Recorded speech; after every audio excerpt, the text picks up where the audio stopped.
하나님께서 우리에게 주신 말씀은 사도행전 2장 42절에서 47절까지 말씀입니다. 사도행전 2장 42절에서 47절까지 말씀입니다. 교독하도록 하겠습니다. 그들이 사도의 가르침을 받아 서로 교제하고 떡을 떼며 오로지 기도하기를 힘쓰니라.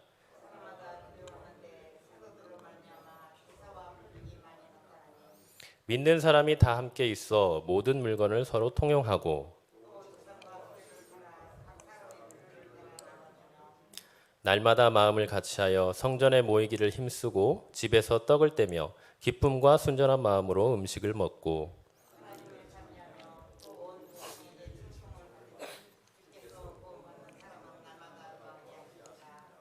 아멘. 하나님께서 하시는 일에는 반드시 창세전에 계획하신 자신의 선하신 뜻과 목적이 있습니다. 그 선하신 뜻과 목적을 이 땅 가운데 펼치시고 자신의 능력과 지혜로 다스리시고 통치하시는 그 모든 일들을 우리는 하나님의 섭리라고 하죠. 그리고 하나님은 창세전 자신의 선하신 뜻과 이 목적, 그것들을 이 땅에 펼치신 섭리의 역사와 은혜들을 글로 기록하게 하시고 우리에게 읽고 배우고 깨달아 알 수 있도록 우리 손에 들려주시는 은혜를 베풀어 주셨습니다. 그래서 우리는 그 진리의 말씀인 이 성경을 통해 하나님의 선하신 뜻과 그 깊은 사랑, 또 이 땅 가운데 펼치신 그 놀라운 구속의 은혜를 깨달아 알 수 있는 것이죠. 이 하나님의 섭리의 역사를 살펴보면 크게 세 가지 내용으로 이루어져 있습니다. 첫째는 하나님의 창조, 둘째는 타락, 셋째는 구속. 즉 예수 그리스도의 복음을 통한 새 창조를 말하는 것입니다. 그래서 창조, 타락, 구속 이 세 가지가 하나님께서 이 땅 가운데 펼치신 섭리와 구속의 역사라고 할 수가 있습니다. 창조는 어디에 나오죠? 창세기 1장과 2장에 분명하게 나와 있습니다. 또 창세기 3장부터 요한계시록 마지막까지는 바로 나머지 성경의 그 모든 내용을 통해 타락과 구속의 역사를 보여주고 있습니다. 자, 여러분, 그러면 여러분들은 이 성경을 읽고 배우고 또 설교를 들으면서 하나님의 이러한 섭리와 구속의 역사를 마주 대할 때마다 어떤 생각이 드십니까? 어떤 이들은 그저 신기하고 재미있는 환타지 소설이나 또 스펙타클한 역사 이야기로 취급을 합니다. 또 어떤 이들은 이 성경을 허무맹랑한 설화나 인간의 생각과 사상을 집대성한 철학이나 도덕책 정도로 여기고 있습니다. 그러한 자들에게 성경은 더 이상 그 이상도 그 이하도 아무 의미가 없는 것이죠. 그저 자기들의 호기심을 충족시켜주고 즐거움과 도덕 윤리적 교훈만을 주는 인간적인 책에 불과할 뿐입니다. 하지만 성경의 모든 내용을 인간이 아닌 하나님께서 친히 저자가 되어주셔서 우리를 위해 기록하시고 주신 책이라고 믿는 우리들에게 그 성경은 그냥 인간의 책이 아닙니다. 기록은 물론 인간이 했죠. 그렇지만 성경의 모든 내용과 그 과정과 그 방법까지 모두 하나님이신 성령님의 감동으로 주신 이 하나님의 말씀으로 받고 믿는 우리들에게 성경은 인간이 쓴 하나의 글이 아니라 바로 생명 되시고 진리 되신 하나님을 선물로 받은 것이라는 것입니다. 그래서 우리가 성경 말씀을 읽다 보면 늘 그 말씀이라는 단어 앞에 붙는 수식어가 있죠. 바로 하나님의, 생명의, 진리의 라는 말입니다. 하나님의 말씀, 생명의 말씀, 이 진리의 말씀이라고 성경 전체가 계속해서 지속적이고 반복적으로 강조하고 말하고 있는 것입니다. 그러하기에 우리가 이 하나님께서 주신 생명과 진리의 말씀을 대할 때 늘 명심해야 할 것은 지금 내가 읽고 듣고 배우고 있는 이 말씀이 하나님께서 하시는 말씀이고 나는 지금 말씀하시는 거룩하신 하나님 앞에 서 있는 자라는 믿음을 가지고 대해야 된다는 것입니다. 그리고 그 말씀은 하나님께서 하신 말씀이기에 반드시 성취되고 우리에게 복이 된다는 것을 믿어야 합니다. 이처럼 우리는 성경 말씀을 대할 때 그 말씀이 하나님께서 하시는 말씀임을 늘 마음에 새기고 말씀하시는 그 하나님의 면전 앞에 서 있다는 임재의식을 가지고 하나님에 대한 신실한 믿음과 경외함을 가지고 살아가야 되는 것입니다. 이럴 때 하나님은 우리를 성령으로 감동시키시고 성경을 통해 약속하신 그 모든 복과 또 은혜들을 주시는 것입니다. 이것이 바로 성경과 일반 서적들과의 차이점이죠. 하나님께서는 이렇게 성경을 통해 우리에게 참 생명과 구원의 기쁜 소식을 전해주셨습니다. 인간의 범죄와 타락으로 인해 아무 소망이 없고 비참한 그 영적 죽음 가운데 있는 우리에게 예수 그리스도라는 참 복음을 주신 것이죠. 이 복음이신 예수님이 우리의 참 주인이시고 구원자인 그리스도로 되게 해 주신 것입니다. 지난 시간에 우리가 들었던 이 베드로 설교에서 베드로가 그토록 강조하며 내린 결론이 바로 이것이었죠. 36절을 보면 베드로가 그렇게 말을 합니다.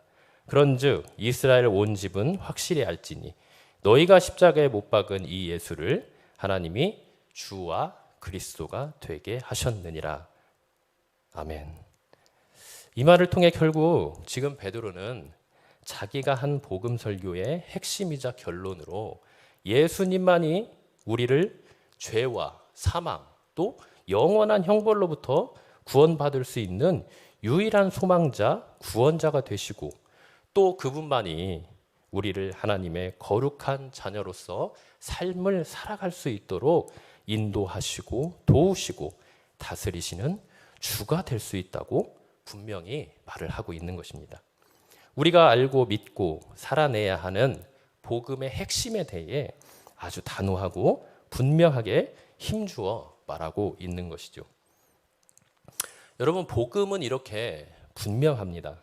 이렇게 분명한 복음은요, 하나님께서 주셨고 또 성취하셨기에 그 복음 안에는 하나님의 능력이 있다고 했습니다.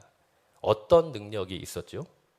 우리는 그러한 복음의 능력을 지난 시간에 37절에서 41절까지 내용을 통해 살펴보았습니다. 그 능력이 무엇이었나요? 37절을 보면 먼저 복음을 들은 자들의 마음에 찔림이 있었습니다. 바로 자신이 하나님 앞에서 얼마나 큰 죄인인지를 깨달은 것이죠.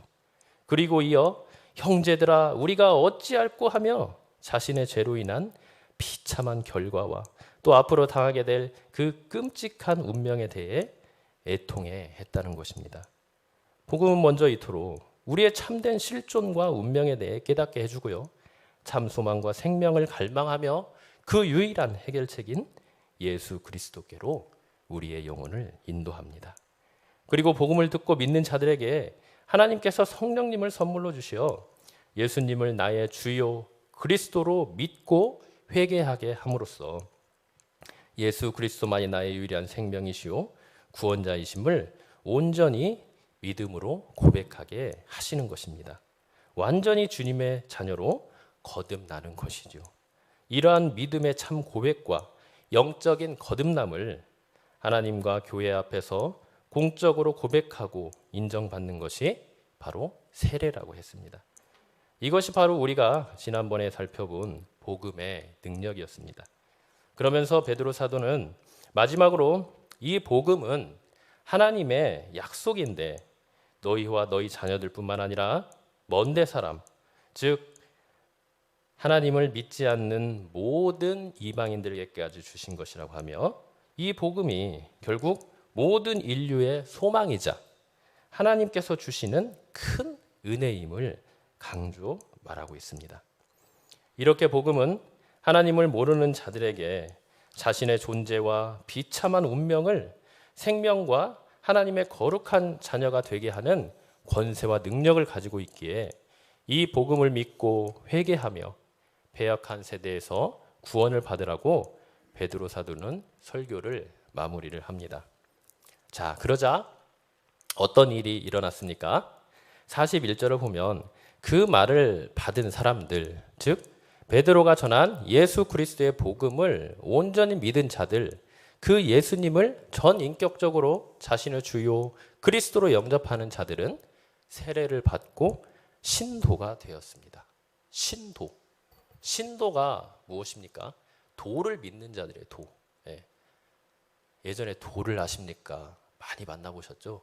그 도가 아니라 여기서 말하는 도는 십자가의 도, 복음의 도를 말하는 겁니다. 이 도를 믿는 자들이 많이 도를 믿는 자들이 되었다고 그럽니다. 그 수가 무려 3,000명이라고 했죠. 엄청난 복음의 능력이요, 복음 가운데 역사한 성령님의 역사라고 할 수 있습니다. 이렇게 놀라운 복음의 역사 가운데 초대 예루살렘 교회는 엄청난 부흥의 역사가 일어났습니다. 오순절 성령의 강림에서 120명으로 시작된 예루살렘 초대교회가 이제는 성령께서 복음을 통해 역사하시는 그 능력으로 3,120명을 이루는 엄청난 부흥을 이루게 된 것이죠.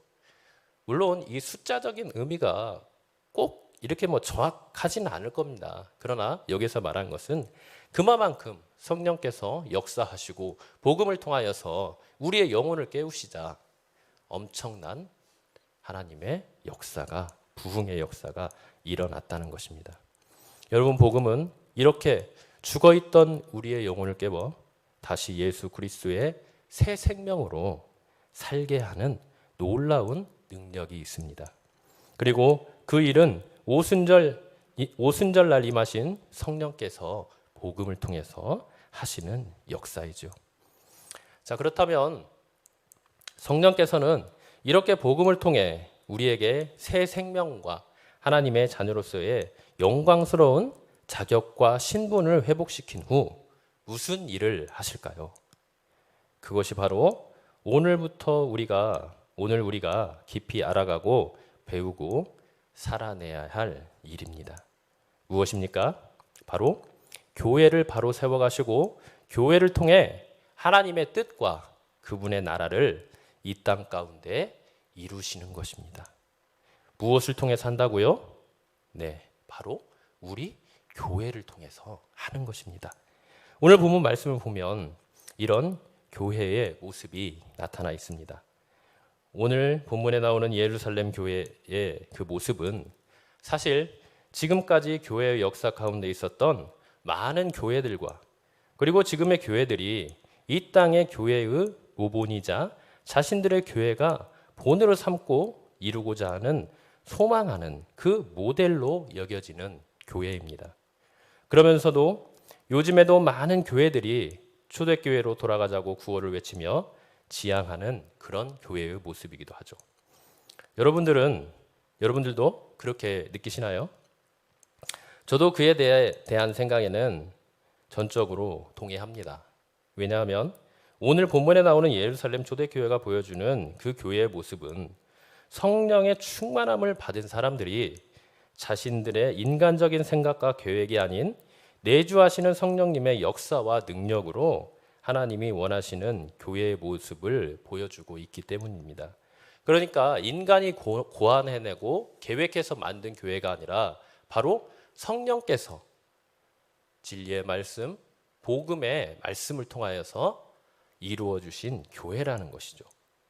그렇기 때문에 지금 예루살렘 초대교회의 모습은 교회의 참된 모습, 역할, 모본을 분명히 보여준다고 할 수가 있고 또 하나님께서 원하시고 기뻐하시는 교회의 모습이며 이 땅의 모든 교회가 본받고 모본을 삼아도 될 모델이 되는 교회라고 해도 틀림이 없을 것입니다. 그런데 여러분, 우리 교회를 포함한 이 땅의 모든 교회가 단순히 이 예루살렘 초대교회를 무작정 따라하고 초대교회로 돌아가자는 구호를 정해서 외친다고 해서 이런 아름다운 교회를 이룰 수 있을까요? 절대 그렇지 않습니다. 이 땅의 교회는 단순히 구호와 그 모습을 따라한다고 해서 하나님이 원하시는 그런 교회가 이루어지는 게 아닙니다. 그럼 어떻게 해야 이런 하나님이 보시기에 아름답고 또 인정하시며 하나님의 뜻을 이루고 심지어는 세상 사람들까지 칭찬하는 그런 교회가 될 수 있을까요? 오늘 말씀을 통해 예루살렘 초대교회의 모습을 면밀히 살펴보고 또 하나님께서 원하시고 기뻐하시는 교회의 교회됨에 대해 알아보며 주님께서 주시는 은혜들을 누리기를 원합니다. 오늘 말씀을 보면 우리의 모범이 되는 이 예루살렘 교회의 모습에 대해 두 부분으로 나누어 설명하고 있는 것을 볼 수가 있습니다. 먼저 42절에서 보면요. 뭐라고 나와 있죠? 42절에 그 말을 받은 사람들은 세례를 받음에 그들이 사도의 가르침을 받아 서로 교제하고 떡을 떼며 오로지 기도하기를 힘쓰니라. 네. 이 모습은 지금 이 예루살렘 교회의 전체적인 모습들을 보여주고 있다고 할 수가 있습니다. 그리고 43절에서 47절까지 말씀은 바로 42절에서 보여졌던 그 전체적인 모습들을 좀 더 세부적으로 자세히 설명하고 있는 것을 볼 수가 있어요. 자, 그럼 42절에서 초대 예루살렘 교회에서 행해진 일들이 나오죠. 자, 무엇이었나요? 먼저 사도들의 가르침을 받고 서로 교제하고 떡을 떼고 오로지 기도를 했습니다. 자, 이 말씀을 읽으면 여러분들은 어떤 생각이 드십니까? 사실 이 모습은 우리 교회들이 교회로서 가지고 있어야 할 핵심적이며 본질적인 내용이자 모습이라고 할 수 있습니다. 교회의 교회됨의 모습이죠. 이 땅의 교회라면 이러한 내용과 사역과 역할만큼은 반드시 가지고 있어야 하고 또 행해야 할 필수적인 내용이라고 할 수 있는 것입니다. 자, 우리 주님을 머리로 모시고 그 주님의 몸을 이루고 있는 교회라고 하면 반드시 드러내야 할 모습이라는 거죠. 그 중에 이제 먼저 등장하는 것이 무엇입니까?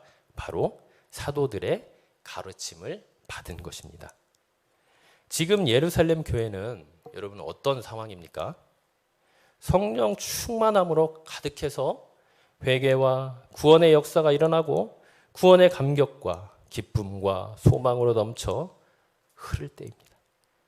여러분, 보통 성도들이 이렇게 엄청난 구원의 감격과 기쁨과 또 성령으로 충만해지면 어떤 반응이 일어납니까?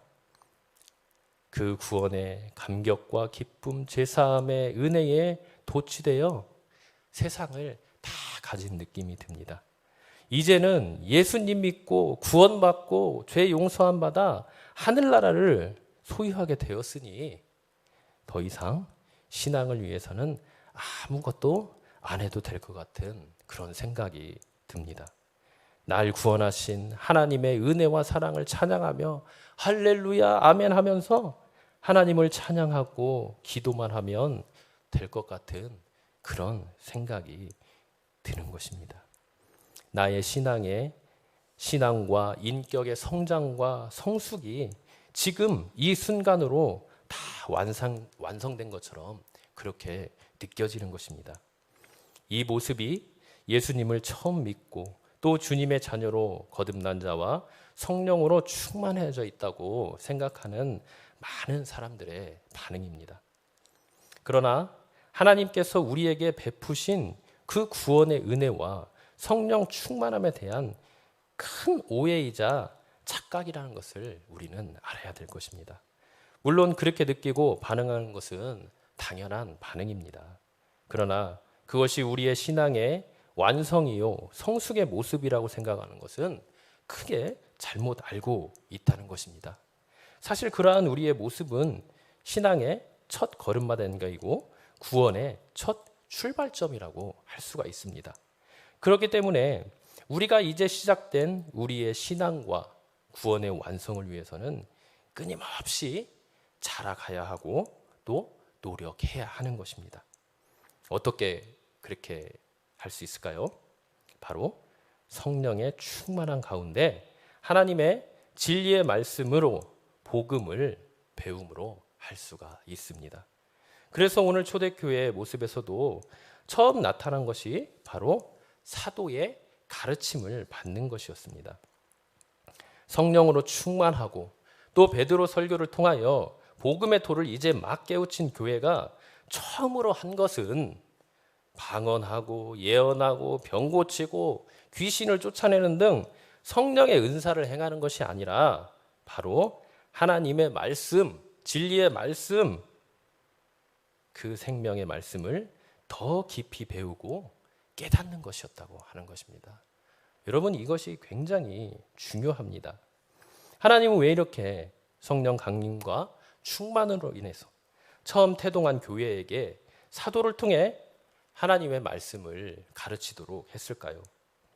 그것은 여러 가지 이유가 있겠지만 가장 중요한 이유는 이 하나님의 말씀, 진리의 말씀이 바로 교회를 세우고 주님의 몸으로서 하나님 나라와 의를 이루는 일을 이루는데 필요한 핵심 요소이자 본질이기 때문입니다.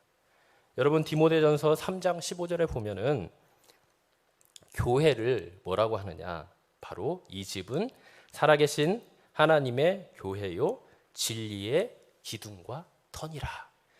많이 들어보셨죠? 진리의 기둥과 터래요.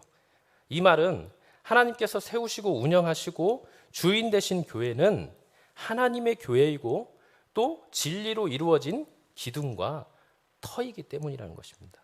이 말은 교회가 진리로 이루어진 기둥과 터라는 말도 되고 또 진리를 떠받치고 있는 기둥이고 터라는 뜻도 있습니다. 진리는 교회 안에만 존재한다는 것이죠. 교회 안에서만 선포된다는 것입니다. 기둥과 터는 사실 건물에서 가장 중요한 부분입니다. 이 기둥과 터가 무너지면 사실 건물의 생명은 다한 것입니다. 곧 무너지게 돼 있죠. 그런데 이 교회가 진리라는 집을 떠받치고 있는 기둥이자 터라고 하는데 그럼 교회가 무너지면 진리는 어떻게 됩니까? 곧 무너지게 되어 있습니다. 그래서 여러분, 주님의 몸을 이루는 교회에서 가장 중요한 것은 바로 하나님의 진리의 말씀이 되는 것입니다. 이것은 곧 교회에서 이 진리가 잘못 선포되고 가르쳐지면 그 교회는 곧 무너지고 생명을 다할 뿐만 아니라 교회로서의 건물만 있지 아무런 의미도 가치도 없게 된다는 것입니다. 더 나아가 궁극적으로는 하나님께 버림받고 그분의 영광을 가리게 된다는 것입니다. 이러한 모습은 교회의 역사를 보아도 우리가 충분히 알 수가 있습니다. 특히 과거 중세시대 때 얼마나 많은 교회들이 하나님의 참된 말씀에서 떠나 미신과 사람을 신성시하는 거짓 교회로서의 모습을 보였습니까? 그 모든 것들은 다 하나님의 참된 말씀에서 떠나 있었기 때문입니다. 그래서 우리의 교회는 늘 배우는 교회가 되어야 하고 그 말씀을 검으로 악한 영들과 거짓 교리와 싸우는 이 전투하는 교회가 되어야 합니다. 사도 바울이나 모든 하나님의 위대한 사역자들은 그래서 늘 이 하나님의 말씀을 가르치고 배우는 일에 가장 중요하고 최우선에 놓았던 것입니다. 이 말씀을 바로 가르치고 배울 때에야만 교회가 바로 서고 교회를 통하여서 하나님의 역사를 이룰 수 있기 때문입니다. 이런 의미에서 우리 교회 또한 하나님의 진리의 말씀을 바로 선포하고 가르치며 배우는 일에 가장 힘써야 할 것입니다. 왜냐하면 하나님의 바른 말씀 위에 서 있지 않으면 개인적으로도 신앙에 큰 어려움이 있겠지만 교회가 전체적으로 큰 어려움에 휩싸이고 분란이 일어나기 때문입니다. 그렇지만 아무리 교회가 힘들고 어렵고 시험이 닥쳐온다 할지라도 바로 이 진리의 하나님의 말씀에 굳건히 서 있으면 그 말씀으로 말미암아 모든 어려움과 문제들을 잘 극복하고 하나님이 기뻐하시는 아름다운 교회로 서 갈 줄 믿습니다. 우리 교회도 그런 교회 되기를 간절히 바라고 기도합니다. 자, 여기에서 중요한 것은 무엇입니까? 바로 이 사도들이 가르쳤던 것, 하나님의 말씀을 가르쳤던 내용이 맨 앞에 나와 있다는 것입니다. 그래서 42절에서는 중요한 것이 그 사도의 가르침, 하나님의 말씀을 배우고 가르치는 이 일이 얼마나 중요한 것인 것을 우리에게 가르쳐 주고요. 또 이 하나님의 말씀이 교회와 또 교회의 사역에 있어서 가장 기본이 되고 근본이 되고 핵심이 되어 이 말씀을 기초로 하여 모든 일들이 이루어진다는 것입니다. 자, 여기에서 보면 맨 먼저 사도의 가르침을 받았죠. 자, 그 다음에 무슨 일을 했습니까? 서로 교제하는 일을 했죠. 교제. 그리고 떡을 떼며 오로지 기도하기를 했습니다. 자, 이것은 사도의 가르침 따로, 교제 따로, 떡 떼는 것 따로, 기도하는 것 따로 이렇게 하는 것이 아니라요. 하나님께서 사도들을 통하여 가르치신 그 말씀이 기본이 되고 핵심이 되어 그 가르침을 기초로 해서 교제를 했다는 것입니다. 그 가르침을 기초로 해서 떡을 뗐다는 거예요. 그 가르침이 기초가 되어 기도를 했다는 것입니다. 이것이 여러분들 중요한 것입니다. 그러니까 교회의 핵심, 교회의 교회됨의 본질은 무엇이냐? 바로 바른 말씀에 있다는 것입니다. 사역자들은 바른 말씀을 열심히 연구하고 가르쳐야겠죠. 그리고 우리 성도들은 그 말씀을 정말 하나님께서 하시는 말씀으로 받고 믿고 그 말씀대로 순종하며 나아가는 것입니다. 자, 여기에서 이제 서로 교제했다. 자, 첫 번째로 사도의 바른 가르침, 말씀에 대한 바른 가르침이 나왔어요. 자, 그런 다음에 뭐가 나옵니까? 바로 서로 교제했다 나옵니다. 교제, 코이노니아 좀 많이 들어보셨죠? 예, 코이노니아라고 하는데, 자, 중요한 게 뭡니까? 바로 이 교제가 교회의 본질적인 요소, 핵심적인 요소라는 겁니다. 예. 어떤 분들은 너무 말씀만을 강조하고 기도만을 강조하기 때문에 이 교제를 너무 무시하는 경향이 있어요. 그러나 이 교제라는 부분은요, 절대 간과해서는 안 되는 교회의 정말 중요한 핵심 요소 중에 하나입니다. 교제가 여러분 왜 중요할까요? 교제가 이 교회의 교회됨의 본질적인 요소에 들어가는 데서는요, 우리가 그것을 하나님에게서 찾을 수 있습니다. 자, 하나님은 어떤 분입니까? 성삼위 하나님이시죠. 성부 하나님, 성자 예수님, 성령 하나님. 이 하나님은 서로 어떻게 존재하십니까? 본질적으로 하나이면서도 그 안에서는 충만한 하나님의 사랑의 교제, 하나님들 간의 그 사랑의 교제가 있는 것입니다. 그래서 이 땅을 창조하시고 구원하시고 또 모든 섭리를 행하실 때도 이 성삼위 하나님은 그분들 간의 가장 큰 사랑과 그분들 간의 지혜로서 서로 협력하시고 함께 교제하시고 하시는 것입니다. 우리가 성도 간에 한 교제를 나눈다는 것은 바로 이 하나님의 형상으로 창조된 우리들이 그 하나님의 형상으로 살아가는 사랑과 교제의 공동체라는 것을 분명하게 보여주고 있는 것입니다. 우리가 하나님을 닮은 것이죠. 하나님의 사랑으로 그분 안에 있는 충만함으로 우리가 서로 사랑할 수 있는 것입니다. 그렇기 때문에 교회에서 교제가 빠진다. 이것은 사실 있을 수 없는 일입니다. 네, 교제를 여러분들 굉장히 중요시 여겨야 돼요. 이 하나님의 사랑으로 서로 교제가 이루어질 때요, 어떤 일이 일어납니까? 바로 이게 어떤 사람들은 그래요. 신앙이 믿음이 좀 강하신 분들이 있습니다. 스스로 컨트롤 잘하고 또 말씀 가운데 스스로가 잘 서가시는 분들이 있어요. 그러나 어떤 분들은 믿음이 약하시고 또 세상의 유혹에 많이 넘어지시는 분들이 있어요. 자, 이런 분들은 어떻게 해야 될까요? 우리가 그 하나님의 사랑으로 교제하며 그분들을 일으켜 세워줘야 되는 것입니다. 예. 그리고 이 교제라는 거 단순히 그렇게 연약한 우리 성도들만을 일으켜주는 것을 우리는 교제라고 하지 않죠. 예. 이 교제 안에는 여러 풍성한 의미들이 다 들어 있습니다. 예. 그래서 하나님과 예배하는 것도 함께 예배하는 것도 사실은 교제해요. 함께 찬양하고 기도하는 것도 교제해요. 그래서 우리가 하나님의 이름으로 예수님의 이름으로 그분의 사랑으로 함께하는 그 모든 것들을 교제라고 할 수 있는 것입니다. 네. 우리가 주일날 가장 중요한 게 뭐예요? 예배 드리는 거죠. 그죠? 예, 예배는 무엇보다 중요합니다. 그러나 예배만 드리고 여러분들 이 세상을 정말 기쁨과 그 은혜로 충만해서 살아갈 수 있어요. 예, 살아갈 수 있어요. 근데 문제는 뭐예요? 우리 사람들은 굉장히 연약하다는 겁니다.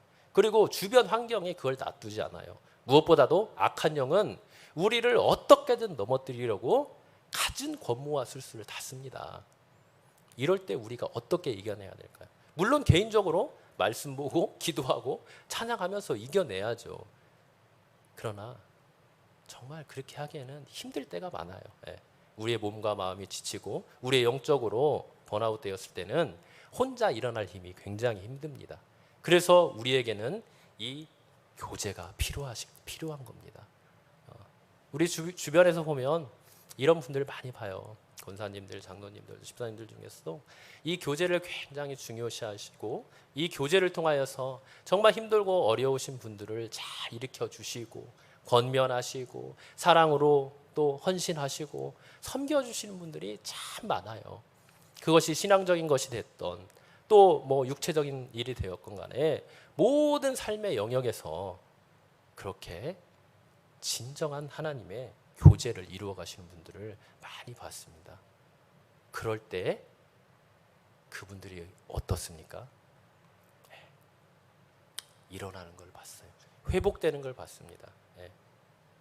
정말 하나님의 그 사랑으로 힘을 얻고 하나님 앞에 다시 온전한 믿음과 신앙으로 선 것을 봤습니다.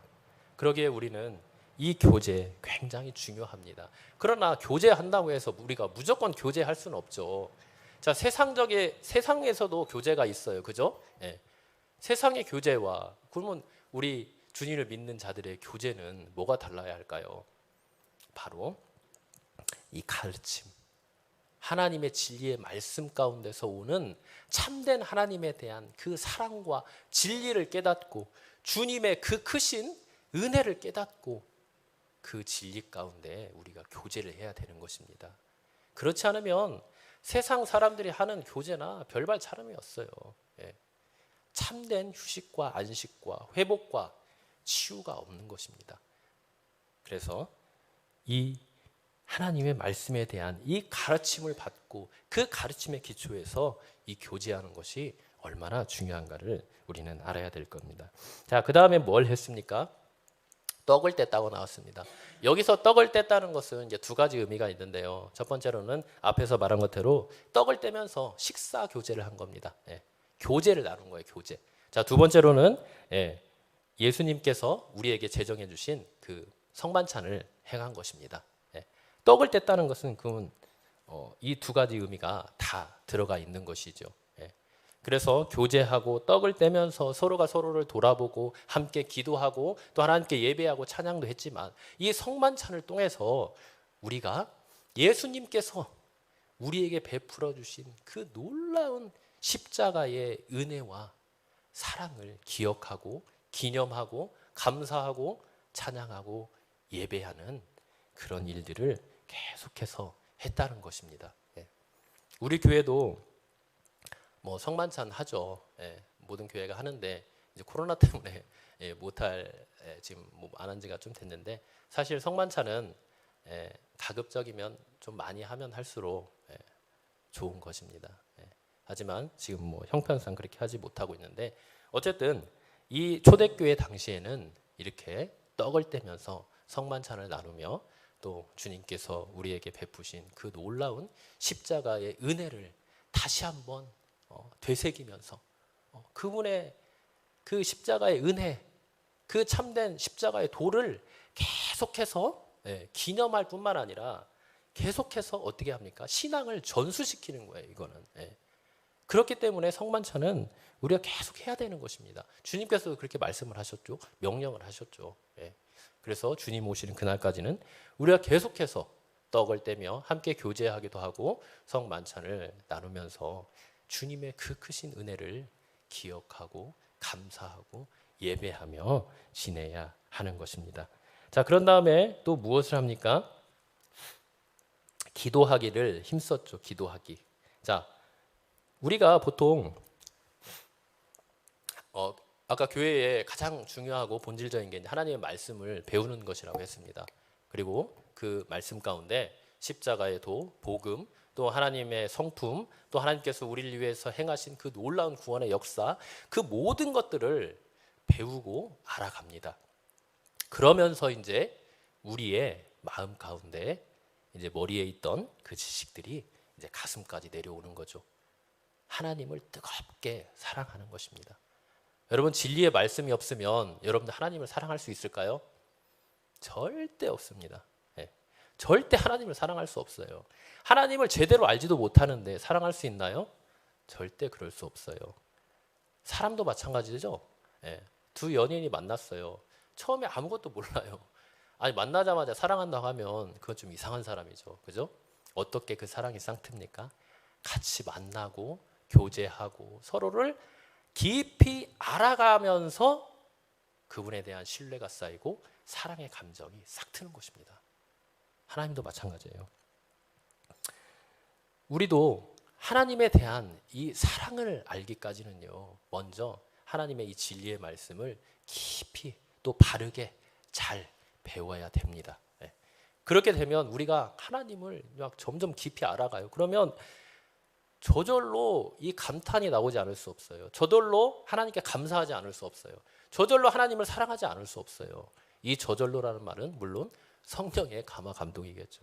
성령께서 그 하나님을 바로 알게 하시고 바로 믿게 하시고 사랑하게 하시는 것입니다. 그죠? 이렇게 해서 하나님은 우리가 사랑을 해요. 그죠? 이것은 결국 성령께서 이 복음의 말씀을 통해서 우리에게 주시는 뭡니까? 은혜예요. 그죠? 선물입니다. 내가 사랑하고 싶어도 사랑하지 못하는 사람이 굉장히 많아요. 하나님의 말씀을 배워도 깨닫지도 못하고 또 하나님을 알지도 못한 자들이 너무나도 많아요. 그런데 그런 가운데서도 우리가 하나님을 나의 주요 그리스도로 고백하고 사랑한다고 또 말하며 그분의 말씀 따라 순종한다는 건요, 이거는 정말 기적 중에 기적이에요. 하나님께서 베푸시는 큰 은혜라는 거죠. 자, 그런데 이런 하나님을 사랑하고 하나님의 말씀에 순종하고 방금 말한 것처럼 하나님의 말씀을 배우고 교제하고 떡을 떼며 그렇게 이제 나아간다는 겁니다. 이런 건 다 뭐 때문에 가능했다고 했죠? 성령님의 능력과 권능 때문에 가능했다고 했습니다. 자, 그러면 우리에게 있어서 정말 교회에 있어서 정말 중요한 건 뭘까요? 가장 큰 두 가지는 바로 이 진리의 말씀과 그 말씀을 통해 역사하시는 성령의 능력과 역사입니다. 이 두 가지는 늘 같이 붙어 다녀요. 하나님의 말씀이 있는 곳에 성령의 역사가 있고 성령의 역사가 있는 곳에는 늘 하나님의 말씀이 있습니다. 왜냐? 성령님은 진리의 영이세요. 다른 것 가지고 역사하지 않으세요. 하나님의 말씀으로 그 진리로 역사를 하기 때문입니다. 자, 그러면 우리 교회가 되고 정말 하나님이 기뻐하시는 그 교회가 되기 위해서는 이 두 가지가 분명히 필요하다고 했죠. 성령의 역사, 성령의 충만함과 진리의 말씀입니다. 자, 그러면 우리가 교회로서 이 하나님의 나라와 의를 이루는 일에 힘쓰고 정말 하나님이 기뻐하시는 교회가 되기 위해서는 이 성령의 이 충만함이 계속 임해야 되고 하나님의 말씀이 계속 선포돼야 됩니다. 하나님의 말씀을 계속 가르쳐야 되고 배워야 되는 거죠. 자, 그런데 문제는 뭡니까? 이 교회가 정말 교회되고 이 패역한 세대에 정말 오염되지 않고 부패되지 않고 이 세상에 떠내려 가지 않기 위해서는 늘 먼저 이 말씀이 선포돼야 된다는 거예요. 우리 교회에서는 계속 그렇죠. 늘 새벽부터 계속해서 수요일 또 주일 또 줌으로 제자 훈련과 뭐 많은 성경의 말씀을 통해서 우리가 교회됨을 유지해 갑니다. 그죠? 제자로서 살아가요. 하나님의 영광을 위해서 우리 교회가 든든히 서가고 있는 것입니다. 그죠? 우리 개인도 물론 마찬가지고요. 자, 그런데 이런 하나님의 교회로서 이 교회됨을 유지하기 위해서는 이 말씀의 선포가 먼저는 있어야 되지만 함께 동시에 뭐가 있어야 됩니까? 바로 이 성령의 충만함이 있어야 된다는 거예요. 성령의 충만함. 자, 그러면 우리가 성령으로 충만하기 위해서는 어떤 일이 있어야 될까요? 바로 말씀에 또 충만함이 있어야 돼요. 말씀의 충만함. 말씀의 충만함이 있기 위해서는 어떻게 해야 돼요? 성령의 충만함이 있어야 돼요. 자, 그럼 아까도 제가 말씀드렸듯이 이 성령의 충만함과 말씀의 충만함은 늘 함께 가면서 선순환적으로 계속해서 순환되는 겁니다. 그래서 여기에서 우리가 기도를 힘쓰라 그랬잖아요. 기도. 기도가 무엇입니까, 여러분들? 기도는 하나님과의 가장 깊고 친밀한 교제입니다. 이 교제를 통해서 우리가 어떻게 될 수 있습니까? 바로 성령의 충만함을 받을 수 있는 것입니다. 그리고 교회의 교회됨을 유지하는 이 말씀을 우리가 또 계속 가지고 있어야 되잖아요. 그리고 말씀을 들었을 때 깨달아야 하잖아요. 그러려면 어떻게 해야 돼요? 성령의 또 충만함이 있어야 돼요. 그런데 이런 것들을 어떻게 우리가 얻을 수 있냐? 성령 충만, 말씀 충만, 이것을 우리가 어떻게 누릴 수 있냐는 거예요. 가장 핵심적인 그 통로가 바로 기도라는 겁니다. 기도.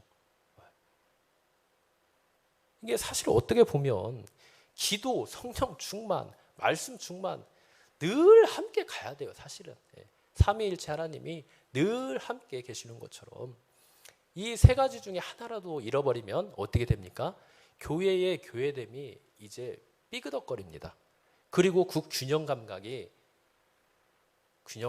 잃어버리게 돼요.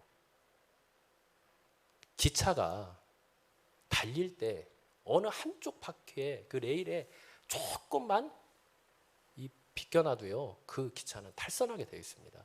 제대로 목적지까지 갈 수가 없어요. 우리도 신앙도 마찬가지입니다.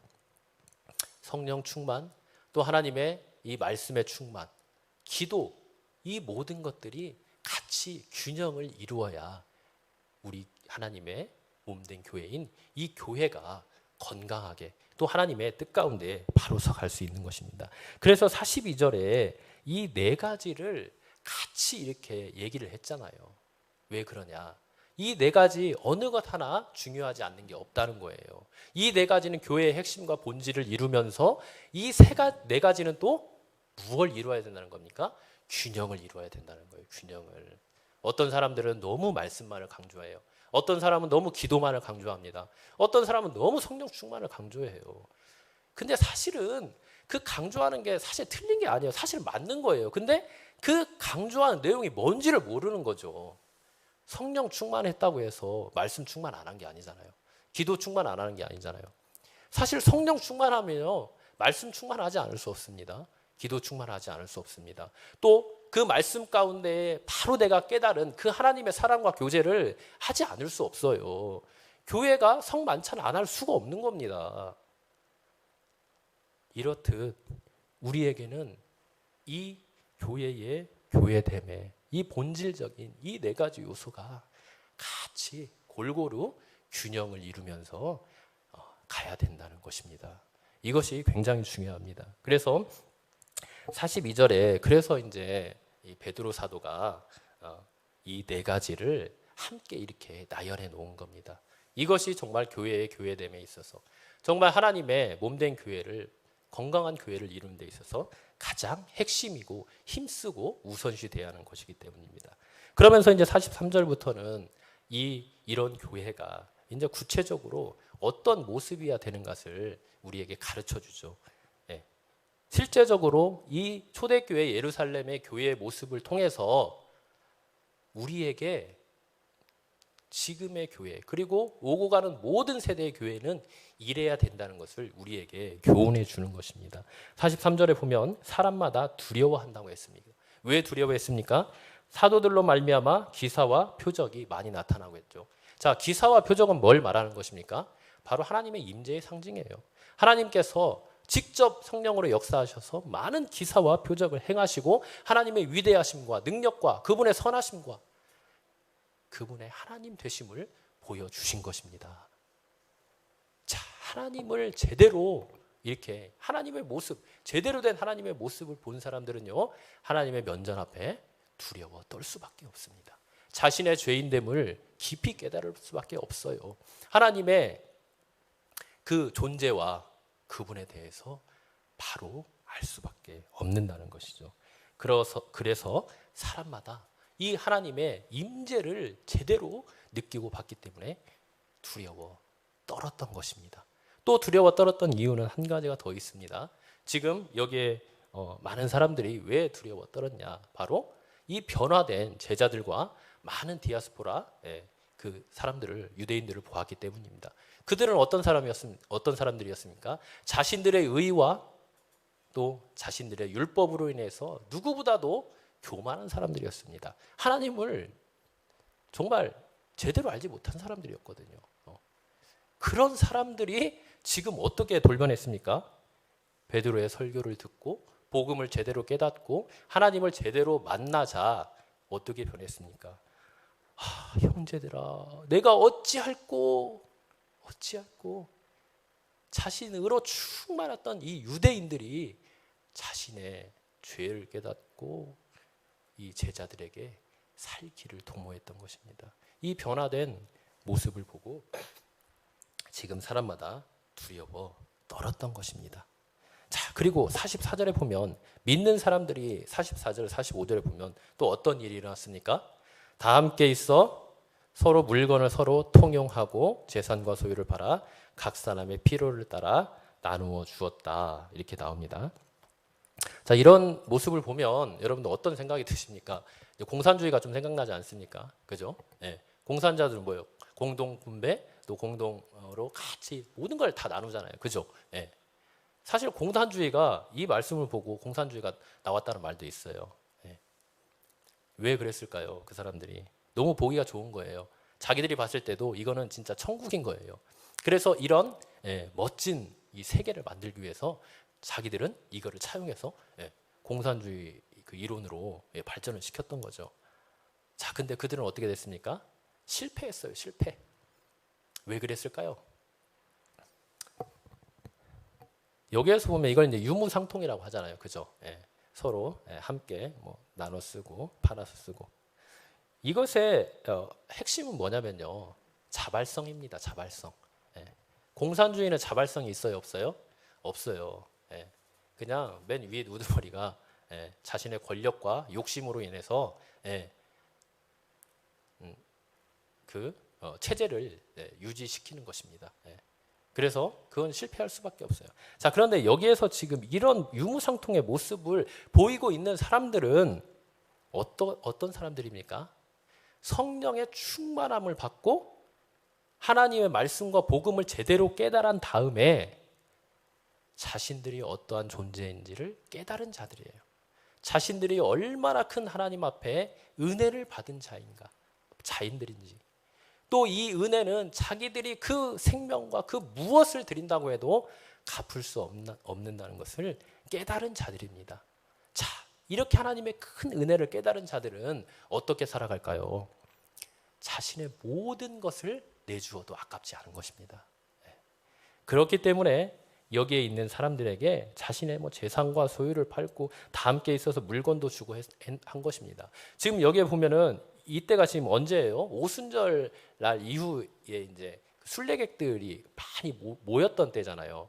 그래서 이때 지금 3,000명이 이렇게 여긴 나오는데 어떻게 보면 이 숫자는 남자들만의 숫자라는 그런 설도 있습니다. 그렇다고 보면 여기에는 엄청나게 많은 사람들이 있었을 거예요. 그런데 이 사람들은 보통 어떤 사람들이었냐?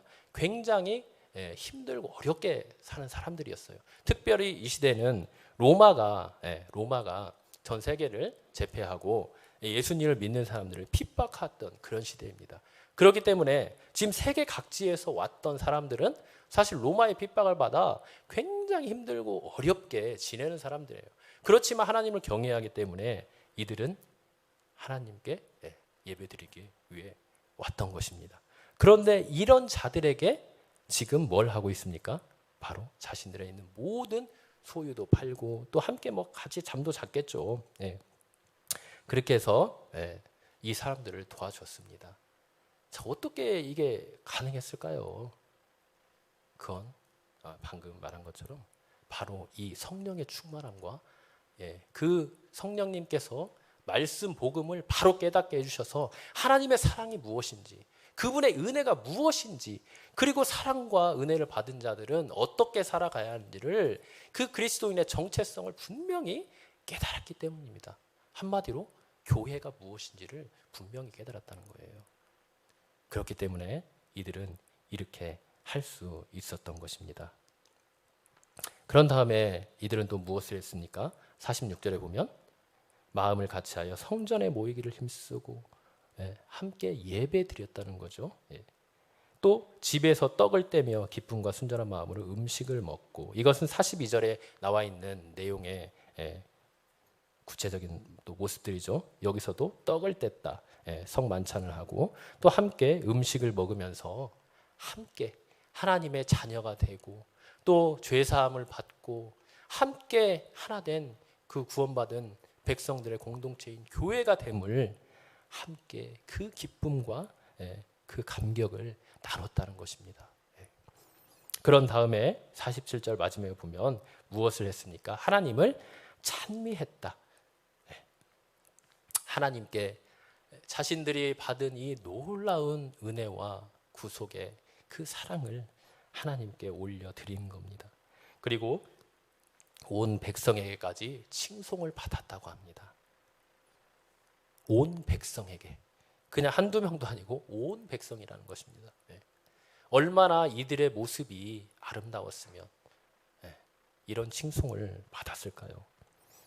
그리고 마지막으로 주께서 구원받은 사람을 날마다 더하게 하시니라. 어떻게 이 구원받은 사람들이 날마다 더해졌을까요? 바로 교회가 교회됨의 모습을 가지고 있었기 때문입니다.